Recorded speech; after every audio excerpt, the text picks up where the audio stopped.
Based on what's been shared so far, the world of Witchbrook looks amazing to explore, not only due to its beautiful art direction, but also because there seems to be so many intriguing places to visit. Now, as the game continues to develop, the team has shared some brand new locations for us to get excited about visiting once Witchbrook ultimately releases.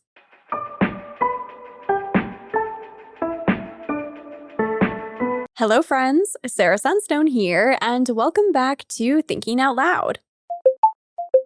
In today's episode, I'll be sharing my thoughts on some newly revealed locations around the magical world of Witchbrook, including some exciting gameplay details, confirmed features, and more. Please go ahead and shine the lovely like button if you enjoy my Witchbrook content, and make sure you're subscribed to my channel with your notifications on to stay in the loop. Otherwise, without any further ado, let's get right into it. First up, we have an all-new look at a portion of the game's map. And while the team has previously shared an interactive map of the entire playable area, this new snapshot shares much more detail. Here we can see that this map is actually labeled. It includes street names, parks, wharfs, beaches, and more. I was curious actually as to what Parkside Mews could be. I wasn't familiar with this term, and I discovered it's actually typically a row or courtyard of former horse stables and carriage houses with living spaces above them, which I thought was really neat, just as a little fun fact. Now, some spots on the map we can actually connect to in-game scenes, including Moss Tower Park, which we've seen fairly prominently in the trailer, and also Parasol Sands, which was previously shared in an edition of the Oracle, and this is where the art shop called the Briny Brush is located. We've also now seen a video preview of the beach, where we can spot all sorts of characters lounging out in the sun, even building sandcastles,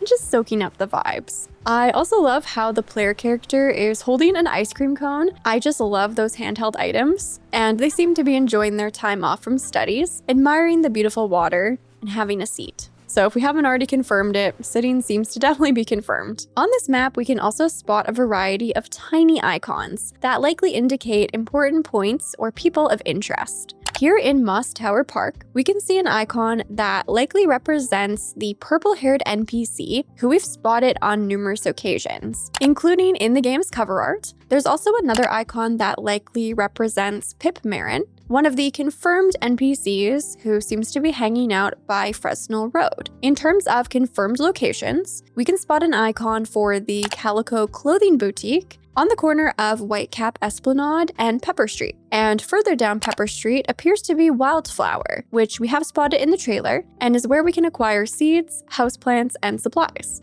On Coracle Street, we can also see Olives, which is the local cafe that has also been shown in the trailer. And then over near Pip, there is this anchor icon, which I believe could be a place called Harbor Homes, based on this look at localization that was shared in their latest developer blog. It appears that this location has multiple floors, featuring showrooms of furniture, likely for sale to be purchased for decorating our own cottage. Finally, for map icons, we can spot several buses, which have been confirmed as a method of transportation for traveling conveniently around the world. At first, I thought these were bus stops, but I think they might actually be the bus locations themselves, because you will see that these two buses are missing in the second photo, with a new bus icon indicated on Market Row instead. Now, in Witchbrook, it seems that addresses will actually be quite important, so it's likely that you'll find yourself frequently referencing your map. This is because when you open your witch business, you'll need to make deliveries to specific addresses. For example, deliver 1 peppermint tea to 6 Market Row, or 1 beauty butter to 5 Mahogany Court. The numbers for each location will be indicated on the physical buildings, but to start out, you'll need to find a portion of the address from the map. You might also need to offer in-home consultations for the local residents of Mossport, so this map is going to be very important to your gameplay. It seems to be designed very conveniently for navigation. It even indicates your current location in the top left corner of the interface, above your ongoing quest. But the team takes it the extra mile, as they seem to do with many of the features in this game, with the ability to actually draw on the map. It seems like when you select this palette icon in the bottom left corner of the interface, you enter a drawing mode where you can select from a series of writing and erasing tools to actually make your own marks and notes on the map. which is even more convenient than those typical markers that we've grown accustomed to in games. This could be so handy for marking little discoveries you make on your adventures, like maybe some good spots for foraging and fishing, or maybe even secrets that you want to return to investigate at a later date. Finally, on the map, we can actually spot a big boat docked off of Coracle Road, which we've also now been given our very first look at. So let's chat about this next. Here is a beautiful still of the Orania boat, which according to this still is located at Newnham Dock. Apparently, this is where tourists visiting Mossport will arrive from by boat, but according to the developers, it might also be used for post-release updates, which sounds very intriguing. When we get to see glimpses of the world like this, the timeline for development on Witchbrook makes even more sense to me. I mean, just look at it. There is such incredible detail in the stunning pixel art, which, as a reminder, is all created by human artists. I can't even imagine how long it took to create this boat alone, let alone everything else that we see in the world. I love the two little birds too that we can spot over here, just going about their days. Plus, we get a little peek at the green space that we could spot on the map in the background here, which looks like a really lovely entrance for tourists to be welcomed into the town. Next, we've been given a new look at a random spot within the North Forest, which honestly could be almost anywhere, since based on the interactive map, it seems like there's a lot of forest to explore. Apparently, the forests will not have the same clear pathway indications that the city does, so it will be up to you to explore. And if you'd like, use those map marking features to draw pathways and highlight points of interest. I really like this idea. So the game offers a nice mixture of clear destinations and guidance, along with elements of discovery and exploration for certain areas. Again, even in the middle of the forest, we can see just how much detail is in the artwork in both the daytime and the nighttime. At night, it looks like the player character is casting some sort of light spell to see, but here the team also shared this absolutely stunning look at a woodland area, which I am obsessed with. The ambiance and atmosphere is just perfect, from the fireflies and leaves drifting in the wind to the subtle rustle of the trees and rushing of the waterfall. This alone makes me want to enter the game and just exist there. It's so well done. There also appears to be a couple of maybe forageables that we can spot here. They are sparkling, so I imagine that might suggest that they are gatherable, or maybe we can study them. There's also a really interesting statue of a seal in the center of this body of water, which really captivated my attention, and I feel like it must have some lore to it. So I can't wait to discover that in the game. Next up, we finally get to take a peek inside the local pub, which is most likely the Swine and Spirits,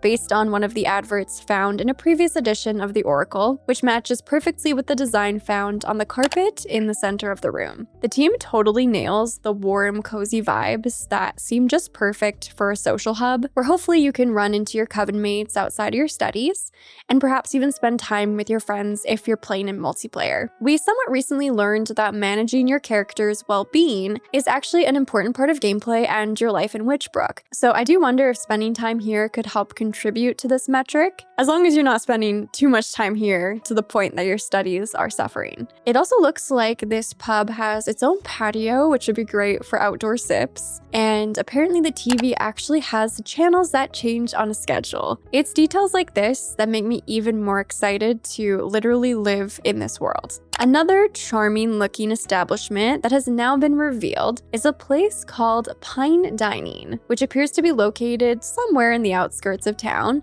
just based on the surrounding greenery. This location looks like a service or gas station that seems to be connected to a quaint little diner with seating that can be spotted through the windows. I also love the little rack of postcards out front, the little crate of bottles. Again, the details are just amazing. In the background too, we can see one of the buses, which as previously mentioned, does serve as a method of transportation to help you get around the world with ease. Now hopefully you guys are just like me and love food, because we have yet another dining establishment reveal. This spot is called Il Gatto Affamato, which if I'm not mistaken translates to the hungry cat. This Italian restaurant features a beautiful terrace, complete with cat statues at the entrance, and very fittingly, an actual, very adorable cat who's sitting there to greet you. Now, very interestingly, it appears that we can actually hold study sessions here, and perhaps at some of the other establishments located around the world, as indicated by the interface on the left-hand side of the screen. It appears that during this study session, we can gain new knowledge, which we know will be important for progressing our studies and passing exams. We can also track how long we've spent studying, along with our merits earned, which is a special academic currency that can be spent in the college shop. It also looks like we can get special bonuses for our study sessions when specific conditions are met. Here, the bonuses will apply when studying at the college itself and when studying with a friend, which hopefully will count your coven mates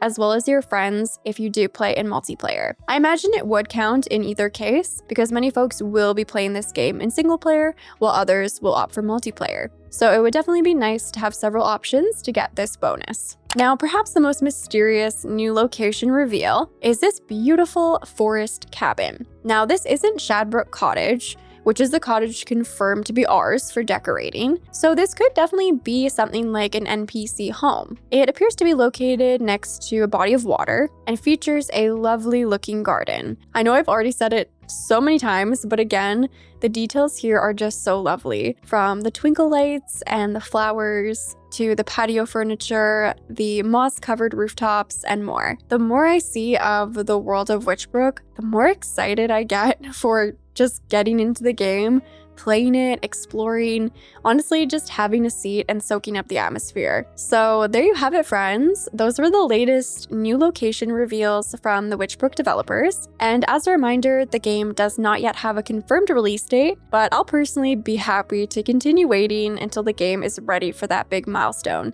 And I do really appreciate that the team has been sharing more updates with us in the meantime. Please feel free to share your thoughts with me down in the comments. Which new location can you see yourself visiting the most when you get to play the game? What little details did you spot in the photos? Anything and everything. You know I always love hearing from you. And with all that being said, thank you so much for watching. I love you all. And until next time, take care.